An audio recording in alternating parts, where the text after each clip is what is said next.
ಮೂರು ನಾವು ಎಲ್ಲ ಹುದ್ದೆಗಳಿಗೆ ರಾಜೀನಾಮೆ ಕೊಡ್ತೀವಿ ಅಂದಿದ್ದಾರೆ ಅಂತ. ನೋಡಿ, ಯಾವ ಬ್ಲಾಕ್ ಮೇಲೂ ನಡೆಯೋದಿಲ್ಲ. ತಾವು ನೋಡಿದ್ರಿ, ರಾಜೀನಾಮೆ ಕೊಡ್ತೀವಿ ಅಂದ ಶಾಸಕರಲ್ಲಿ ಎಲ್ಲಿದ್ದಾರೆ ಈಗ? ಎಲ್ಲ CM ಮನೇಲಿದ್ದಾರೆ. ಹಂಗಾಗಿ ಅವು ಯಾವ ಬ್ಲಾಕ್ ಮೇಲೆ ನಡೆಯೋದಿಲ್ಲ. ಆಕ್ಚುಲಿ ಏನೋ ಕ್ಲರಿಕಲ್ ಮಿಸ್ಟೇಕ್ ಅಂತ ನಾವು ನೋಡಿದ್ವಿ. ಕ್ಲರಿಕಲ್ ಮಿಸ್ಟೇಕ್ ಇಂದ ಆಗಿರ್ಬೋದು ಅಂತ ನಾವು ತಿಳ್ಕೊಂಡಿದ್ದೀವಿ. 3 ವರ್ಷ 7 ಜನ ಲಿಂಗಾಯತರಿಗೆ ಕೊಟ್ಟಿದ್ರು. ಈ ಬಾರಿ 6 ಜನಕ್ಕೆ ಆಗಿತ್ತು. 7ನೇದು ಒಂದು ಫುಲ್ಫಿಲ್ ಮಾಡೋದಿತ್ತು.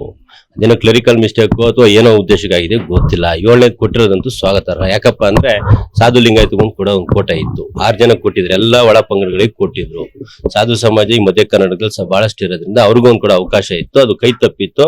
ಅದನ್ನ ಮನಗಂಡೆ ಬದಲಾವಣೆ ಮಾಡಿರ್ಬೋದು. ಕ್ಲರಿಕಲ್ ಮಿಸ್ಟೇಕ್ ಅಂತ ನಾವು ಅಂದ್ರೂ ನಿಮ್ ಪ್ರಕಾರ ಹೋಗಿ ಅದನ್ನ ಮನಗಂಡೆ ಬದಲಾವಣೆ ಮಾಡಿರು, ತಪ್ಪೇನಿಲ್ಲ. ನಿಮಗೇನು ಸರಿಗಿದೆ? ಅದಕ್ಕಿಂತ ದೊಡ್ಡದು ಯಾವ್ದಿದೆ? ನಾನು ಹೇಳಿದ್ನಲ್ಲ, ರೈತ ಕೋಟ ಕೇಳಿದ್ದೆ. ರೈತರು ಕೋಟ ಕೇಳಿದ್ದೆ. ನಾನು ಎಲ್ಲೂ ಜಾತಿವಾರು ಕೇಳಿದ್ದಿಲ್ಲ, ಜಿಲ್ಲಾ ಕೋಟನು ಕೇಳಿರ್ಲಿಲ್ಲ. ಜಾತಿವಾರು ಕೋಟನು ವಸಂತಣ್ಣ ಕೊಟ್ಟರೆ, ಜಿಲ್ಲಾ ಕೋಟನು SS ಮಲ್ಲಿಕಾರ್ಜುನ್ ಅವ್ರಿಗೆ ಕೊಟ್ಟಿದ್ದಾರೆ. ಹಂಗಾಗಿ ಅವೆರಡು ಕೋಟನ ಕೇಳಿರಲಿಲ್ಲ, ಅದು ಕರೆಕ್ಟಾಗಿ ಫುಲ್ಫಿಲ್ ಆಗಿದೆ. ನಾನು ರೈತ ಕೋಟ ಕೇಳಿದ್ದೆ. ಮುಂದೆ ಅವಕಾಶಗಳಿದೆ. ಇನ್ನು ಮೊದಲನೇ ಬಾರಿ ಶಾಸಕ ಇದ್ದೀನಿ. ಇನ್ನು ಮುಂದಿನ ಬಾರಿ ಗೆಲ್ಲಬೇಕು. ಗೆಲ್ಲಕ್ಕೆ ಏನ್ ಬೇಕು? ನಾವು ಅನುದಾನ ಕೊಟ್ಟರು ಸಾಕು. ಯಾವುದೇ ಹುದ್ದೆ ಬೇಡ, ಅನುದಾನ ಬೇಕೀಗ. ರಾಜಕೀಯ ಕಾರ್ಯದರ್ಶಿ ನಮ್ಮ ಮಂತ್ರಿನೇ ನಿಭಾಯಿಸ್ತೀನಿ ಅಂತ ಅಂದ್ಮೇಲೆ ರಾಜಕೀಯ ಕಾರ್ಯದರ್ಶಿ ನಿಭಾಯಿಸ್ತೀನಿ ಅದನ್ನ ಕೊಟ್ಟರು ನಿಭಾಯಿಸ್ತೀನಿ. ಇಲ್ಲಪ್ಪ, ನಾನು ಏನು ಕೇಳೋದಿಲ್ಲ. ನಾನು ಹೇಳದ್ನಲ್ಲ, ಅವ್ರ ಮನೆ ಮಗ ನಾನು. ಶಿವನ್ ಮುಂದಿರೋ ಬಸವ ಅಂತ ಹೇಳಿದೀನಿ. ಅವ್ರ ಮನೆ ಮಗ ಅಂತ ಹೇಳಿದೀನಿ. ನಾನೇ ಮುಖ್ಯಮಂತ್ರಿ ಅಂತ ಹೇಳಿದೀನಿ.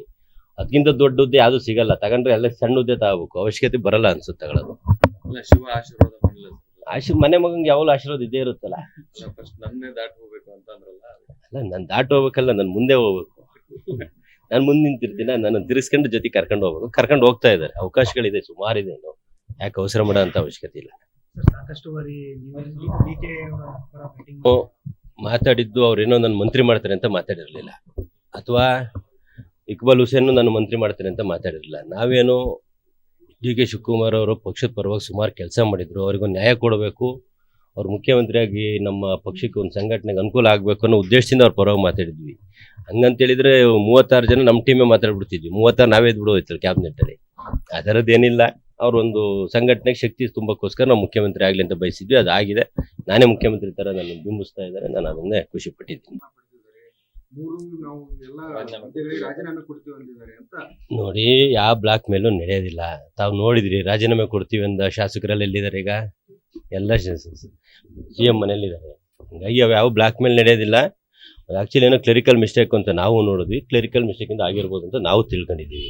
3 ವರ್ಷ 7 ಜನ ಲಿಂಗಾಯತರಿಗೆ ಕೊಟ್ಟಿದ್ರು. ಈ ಬಾರಿ 6 ಜನಕ್ಕೆ ಆಗಿತ್ತು. 7ನೇದು ಒಂದು ಫುಲ್ಫಿಲ್ ಮಾಡೋದಿತ್ತು. ಅದೇನೋ ಕ್ಲರಿಕಲ್ ಮಿಸ್ಟೇಕ್ ಅಥವಾ ಏನೋ ಉದ್ದೇಶಕ್ಕಾಗಿದೆ ಗೊತ್ತಿಲ್ಲ. 7ನೇದು ಕೊಟ್ಟಿರೋದಂತೂ ಸ್ವಾಗತಾರ್ಹ. ಯಾಕಪ್ಪ ಅಂದ್ರೆ ಸಾಧು ಲಿಂಗಾಯತಗೊಂದು ಕೂಡ ಒಂದು ಕೋಟ ಇತ್ತು. 6 ಜನಕ್ಕೆ ಕೊಟ್ಟಿದ್ರು. ಎಲ್ಲ ಒಳ ಪಂಗಡಗಳಿಗೆ ಕೊಟ್ಟಿದ್ರು. ಸಾಧು ಸಮಾಜ ಈ ಮಧ್ಯ ಕರ್ನಾಟಕದಲ್ಲಿ ಬಹಳಷ್ಟು ಇರೋದ್ರಿಂದ ಅವ್ರಿಗೊಂದು ಕೂಡ ಅವಕಾಶ ಇತ್ತು. ಅದು ಕೈ ತಪ್ಪಿತ್ತು. ಅದನ್ನ ಮನಗಂಡೆ ಬದಲಾವಣೆ ಮಾಡಿರ್ಬೋದು. ಕ್ಲರಿಕಲ್ ಮಿಸ್ಟೇಕ್ ಅಂತ ನಾವು ಅಂದ್ರೂ ನಿಮ್ ಪ್ರಕಾರ ಹೋಗಿ ಅದನ್ನ ಮನಗಂಡೆ ಬದಲಾವಣೆ ಮಾಡಿರು, ತಪ್ಪೇನಿಲ್ಲ. ನಿಮಗೇನು ಸರಿಗಿದೆ? ಅದಕ್ಕಿಂತ ದೊಡ್ಡದು ಯಾವ್ದಿದೆ?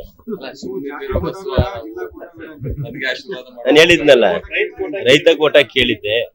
ರೈತರು ಕೋಟ ಕೇಳಿದ್ದೆ. ನಾನು ಎಲ್ಲೂ ಜಾತಿವಾರು ಕೇಳಿದ್ದಿಲ್ಲ, ಜಿಲ್ಲಾ ಕೋಟನು ಕೇಳಿರ್ಲಿಲ್ಲ. ಜಾತಿವಾರು ಕೋಟನು ವಸಂತಣ್ಣ ಕೊಟ್ಟರೆ, ಜಿಲ್ಲಾ ಕೋಟನು SS ಮಲ್ಲಿಕಾರ್ಜುನ್ ಅವ್ರಿಗೆ ಕೊಟ್ಟಿದ್ದಾರೆ. ಹಂಗಾಗಿ ಅವೆರಡು ಕೋಟನ ಕೇಳಿರಲಿಲ್ಲ, ಅದು ಕರೆಕ್ಟಾಗಿ ಫುಲ್ಫಿಲ್ ಆಗಿದೆ. ನಾನು ರೈತ ಕೋಟ ಕೇಳಿದ್ದೆ. ಮುಂದೆ ಅವಕಾಶಗಳಿದೆ. ಇನ್ನು ಮೊದಲನೇ ಬಾರಿ ಶಾಸಕ ಇದ್ದೀನಿ. ಇನ್ನು ಮುಂದಿನ ಬಾರಿ ಗೆಲ್ಲಬೇಕು. ಗೆಲ್ಲಕ್ಕೆ ಏನ್ ಬೇಕು? ನಾವು ಅನುದಾನ ಕೊಟ್ಟರು ಸಾಕು. ಯಾವುದೇ ಹುದ್ದೆ ಬೇಡ, ಅನುದಾನ ಬೇಕೀಗ. ರಾಜಕೀಯ ಕಾರ್ಯದರ್ಶಿ ನಮ್ಮ ಮಂತ್ರಿನೇ ನಿಭಾಯಿಸ್ತೀನಿ ಅಂತ ಅಂದ್ಮೇಲೆ ರಾಜಕೀಯ ಕಾರ್ಯದರ್ಶಿ ನಿಭಾಯಿಸ್ತೀನಿ ಅದನ್ನ ಕೊಟ್ಟರು ನಿಭಾಯಿಸ್ತೀನಿ. ಇಲ್ಲಪ್ಪ, ನಾನು ಏನು ಕೇಳೋದಿಲ್ಲ. ನಾನು ಹೇಳದ್ನಲ್ಲ, ಅವ್ರ ಮನೆ ಮಗ ನಾನು.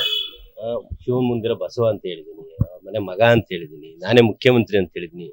ಅದಕ್ಕಿಂತ ದೊಡ್ಡ ಹುದ್ದೆ ಯಾವ್ದು ಸಿಗಲ್ಲ. ತಗೊಂಡ್ರೆ ಎಲ್ಲ ಸಣ್ಣ ಹುದ್ದೆ ತಗೋಬೇಕು. ಅವಶ್ಯಕತೆ ಬರಲ್ಲ ಅನ್ಸುತ್ತೆ ತಗೊಳ್ಳೋದು. ಶಿವ ಆಶೀರ್ವಾದ ಮಾಡಲ್ಲ. ಮನೆ ಮಗಂಗೆ ಯಾವಾಗಲೂ ಆಶೀರ್ವಾದ ಇದ್ದೇ ಇರುತ್ತಲ್ಲ. ನನ್ನೇ ದಾಟ್ ಹೋಗ್ಬೇಕು ಅಂತ ಅಂದ್ರಲ್ಲ. ಅಲ್ಲ, ನಾನು ದಾಟ್ ಹೋಗ್ಬೇಕಲ್ಲ, ನಾನು ಮುಂದೆ ಹೋಗ್ಬೇಕು. ನಾನು ಮುಂದೆ ನಿಂತಿರ್ತೀನಿ. ನಾನು ತಿರ್ಸ್ಕೊಂಡು ಜೊತೆ ಕರ್ಕೊಂಡು ಹೋಗ್ಬೇಕು. ಕರ್ಕೊಂಡು ಹೋಗ್ತಾ ಇದ್ದಾರೆ. ಅವಕಾಶಗಳಿದೆ, ಸುಮಾರಿದೆ. ಇನ್ನು ಯಾಕೆ ಅವಸರ ಮಾಡೋ ಅಂತ ಅವಶ್ಯಕತೆ ಇಲ್ಲ. ಮಾತಾಡಿದ್ದು ಅವ್ರೇನೋ ನನ್ನ ಮಂತ್ರಿ ಮಾಡ್ತಾರೆ ಅಂತ ಮಾತಾಡಿರ್ಲಿಲ್ಲ, ಅಥವಾ ಇಕ್ಬಾಲ್ ಹುಸೇನ್ ನನ್ನ ಮಂತ್ರಿ ಮಾಡ್ತಾರೆ ಅಂತ ಮಾತಾಡಿರಲಿಲ್ಲ. ನಾವೇನು DK ಶಿವಕುಮಾರ್ ಅವರು ಪಕ್ಷದ ಪರವಾಗಿ ಸುಮಾರು ಕೆಲಸ ಮಾಡಿದ್ರು. ಅವ್ರಿಗೊಂದು ನ್ಯಾಯ ಕೊಡಬೇಕು. ಅವ್ರು ಮುಖ್ಯಮಂತ್ರಿಯಾಗಿ ನಮ್ಮ ಪಕ್ಷಕ್ಕೆ ಒಂದು ಸಂಘಟನೆಗೆ ಅನುಕೂಲ ಆಗಬೇಕು ಅನ್ನೋ ಉದ್ದೇಶದಿಂದ ಅವ್ರ ಪರವಾಗಿ ಮಾತಾಡಿದ್ವಿ. ಹಂಗಂತೇಳಿದ್ರೆ 36 ಜನ ನಮ್ಮ ಟೀಮೇ ಮಾತಾಡ್ಬಿಡ್ತಿದ್ವಿ. 36 ನಾವೇ ಬಿಡೋಯ್ತಲ್ಲ ಕ್ಯಾಬಿನೆಟ್ಟಲ್ಲಿ. ಅದರದ್ದೇನಿಲ್ಲ. ಅವ್ರೊಂದು ಸಂಘಟನೆಗೆ ಶಕ್ತಿ ತುಂಬಕ್ಕೋಸ್ಕರ ನಾವು ಮುಖ್ಯಮಂತ್ರಿ ಆಗಲಿ ಅಂತ ಬಯಸಿದ್ವಿ. ಅದಾಗಿದೆ. ನಾನೇ ಮುಖ್ಯಮಂತ್ರಿ ಥರ ನನ್ನ ಬಿಂಬಿಸ್ತಾ ಇದ್ದಾರೆ. ನಾನು ಅದನ್ನೇ ಖುಷಿ ಪಟ್ಟಿದ್ದೀನಿ.